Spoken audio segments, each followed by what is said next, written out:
అందరికీ నమస్తే. పార్టీ మారిన ఎమ్మెల్యేల పైన ఏం జరగబోతుంది?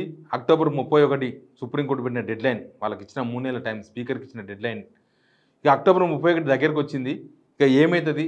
స్పీకర్ ఏ నిర్ణయం తీసుకోబోతున్నాడు అని అంతా ఉత్కంఠగా ఎదురు చూస్తే లాస్ట్‌కు స్పీకర్ సుప్రీంకోర్టులో పిటిషన్ ఏసిండు. నాకు ఇంకా 2 వారాల టైం కావాలి. నేను ఇప్పటికి నలుగురిని విచారించిన.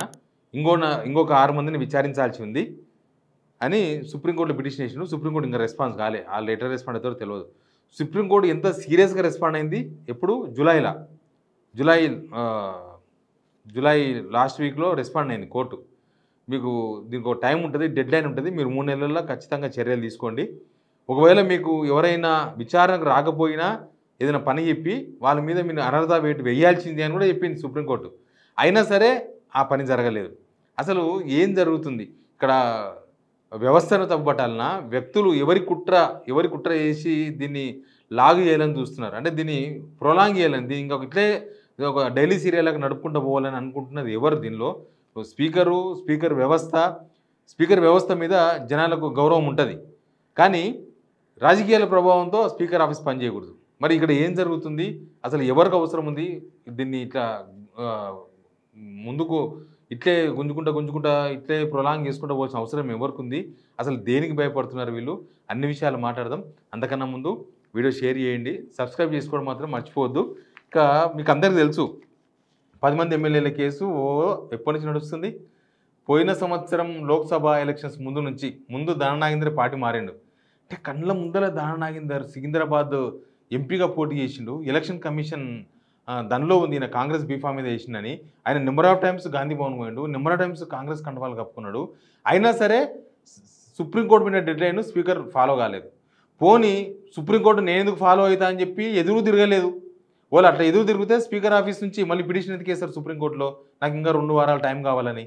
నాకు మీకు సంబంధమే లేదు, చూద్దాం సుప్రీంకోర్టు మేము పెట్టిన డెడ్లైన్ ఏమైందని అడిగినప్పుడు కదా స్పీకర్ ఆఫీస్ రెస్పాండ్ కావాలి. ఇక్కడ స్పీకర్ ఆఫీస్ ఏమో మీరు మాకు ఇంకా 2 నెలలు టైం కావాలి, 8 వారాల టైం కావాలి, మేము నలుగురిని విచారించాం, ఇప్పటికీ ఇంకా 6 మందిని విచారించాల్సి ఉంది అని చెప్పి పిటిషన్ వేసినారు. చూస్తే సుప్రీంకోర్టు అంత సీరియస్గా రెస్పాండ్ అయితే స్పీకర్ ఆఫీస్ ఏమో రెస్పాండ్ కాలేదు. నలుగురినే ఇప్పటికీ వీళ్ళు విచారణకు పిలిచింది ఎవరెవరినంటే ప్రకాష్ గౌడ్ రాయనార్ ఎమ్మెల్యే, కాళ యాదయ్య చేవెల్ ఎమ్మెల్యే, గూడెం మైపాల్ రెడ్డి పడాన్ చెరువు, తర్వాత బండ్ల కృష్ణమోహన్ రెడ్డి జోగులాంబ గద్వాల. ఈ నలుగురినే విచారించారు. ఇంకా 6 మంది ఉన్నారు. ఇంకా అసలు దారుణం ఏంటంటే స్పీకర్ 10 మందికి నోటీసులు ఇస్తే దానిలో 2 కనీసం రిప్లై కూడా ఇవ్వలే. దాన నాగేందర్, కడియం శ్రీహరి రిప్లై కూడా ఇవ్వలే. కనీసం స్పీకర్ నోటీస్ కూడా రిప్లై కాకపోతే స్పీకర్ ఎట్లా భరించిండ్రో నాకు అర్థం కాలేదు. అంటే ఆయన స్పీకర్ అంటే ఇప్పుడు ఎమ్మెల్యేలకు గాడు కదా, అంటే చట్టంలో ఆయన అసెంబ్లీలో అందరు గౌరవిస్తారు కదా. కానీ మరి ఆయన ఇచ్చిన స్పీకర్కు ఆయన సభలో ఉన్న సభ్యులే రెస్పాండ్ కాకపోతే అసలు ఇంకా దీనికి మళ్ళీ టైం ఎందుకు అడగాలని కూడా అర్థం కాలేదు. దీన్ని వాళ్ళిద్దరిని డిస్క్వాలిఫై చేయడానికి ఏమీ అడ్డంకులు లేవు. మళ్ళీ ఎందుకు డిస్క్వాలిఫై చేయలేదో తెలియదు. ఇక సుప్రీంకోర్టు చెప్పిన లైన్ కూడా ఉంది దీనిలో. సుప్రీంకోర్టు ఆ రోజు ఇచ్చిన ఆర్డర్లో మీరు 90 డేస్లో లెక్క తేల్చాలని చెప్పింది. ఇంకొక ఇంపార్టెంట్ లైన్ చెప్పిండ్రు సుప్రీంకోర్టు.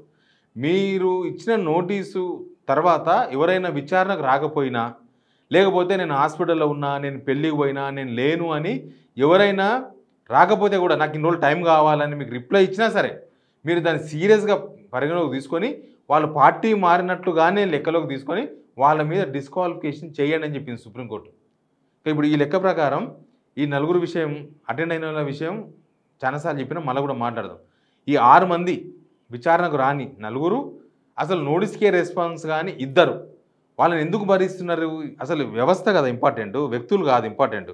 మరి ఎందుకు వీళ్ళను పిలవలేదు? అంటే కావాలని కాలయాపన చేస్తున్నట్టుగా బయటికి కనబడుతుంది. ఎవరు చెప్పకపోయినా ఇది కావాలని చేస్తున్నారు అనే ఒక సిగ్నల్ కనిపిస్తుంది. సుప్రీంకోర్టు ఇచ్చిన తీర్పులో స్పీకర్ ఒక ట్రిబ్యునల్ లాగా వ్యవహరించాలి. ట్రిబ్యునల్ అంటే విచారించడమే, కాకపోతే దానికి ఒక టైం బాండ్ ఉండాలి. విచారించుకుంటే ఎంత దూరం పోతారు? ఒక లెక్క ఉండాలి, పత్రం ఉండాలి. ఇప్పుడు ఇదే గవర్నమెంట్ కదా, గవర్నర్కి పంపించిన బిల్లు, లేకపోతే రాష్ట్రపతికి పంపించిన బిల్లు సుప్రీంకోర్టు చెప్పింది కదా 3 నెలల తేల్చకపోతే అది డీమ్డ్ టు బి అంటే ఇంకా అది అయినట్టే. మొన్న మాట్లాడారు కదా బీసీ బిల్లు విషయంలో. మరి అదే సుప్రీంకోర్టు స్పీకర్ కూడా 3 నెలల డెడ్, ఇదే తెలంగాణ స్పీకర్కి 3 నెలల డెడ్ లైన్ పెట్టినప్పుడు ఇక్కడ స్పీకర్ ఎందుకు పాటించలేదు? ఇక్కడ గవర్నమెంట్ ఎందుకు సీరియస్గా తీసుకుంటలేదు? స్పీకర్ వ్యవస్థ మీద రాజకీయ పెత్తనం నడుస్తుంది అనేది చాలా రోజులకి వెళ్ళి చర్చలో ఉంది జనాలలో. కానీ ఇట్లాంటి సందర్భాల్లో ఇది నిజమే అన్నట్టు కనిపిస్తుంది. రాజకీయ పెత్తనం ఉందా లేదా అని అనుమానాలు చాలామందికి ఉంటాయి. కానీ ఇది నిజమే కదా. ఇప్పుడు ఎవరికి ప్రయోజనం? స్పీకర్కి ఏం అవసరం ఉంటుంది? వీళ్ళని కాపాడాల్సిన అవసరం ఎవరికి ఉంది? వీళ్ళని కాపాడాల్సిన అవసరం ఎవరికి ఉంది? స్పీకర్ ఇచ్చిన నోటీసుగా రెస్పాన్స్ కాని వాళ్ళని కాపాడాల్సిన అవసరం ఎవరికి ఉంది? ఇంకో నలుగురు విచారణకు రాని వాళ్ళు మరి విచారణ ఎందుకు పూర్తి కావాలి? ఇప్పుడు ఈ లెక్క ప్రకారం 3 నెలల్లో 4గురిని విచారించారు అంటే ఆల్మోస్ట్ ఇంకొక 6 మందిని విచారించడానికే వీళ్ళకి ఇంకొక 3 నెలలు 4 నెలలు 5 నెలలు టైం పడుతుంది. అంటే 10 మంది విచారణకు సంవత్సరం టైం పడుతుందా? ఈ లెక్క ప్రకారం ఎందుకు ఇంకొక 3 నెలలు 3 ఏళ్ళు పొడిగిస్తే ఇంకా నెక్స్ట్ ఎలక్షన్ కూడా వస్తాయి. అప్పుడు వ్యవస్థల మీద ఏం గౌరవం ఉంటుంది? అసలు ఇందులో వాళ్ళని కాపాడాల్సిన బాధ్యత ఎవరిది? ఎందుకు ఇట్లా జరుగుతుంది అనేది చాలా ఇంపార్టెంట్. వాళ్ళ పని వాళ్ళకు ఉండొచ్చు, ఎమ్మెల్యేలు వాళ్ళ పని వాళ్ళకు ఉండొచ్చు. కానీ ఇక్కడ స్పీకర్ వ్యవస్థ అంతా బిజీగా ఉందా ఇక్కడ?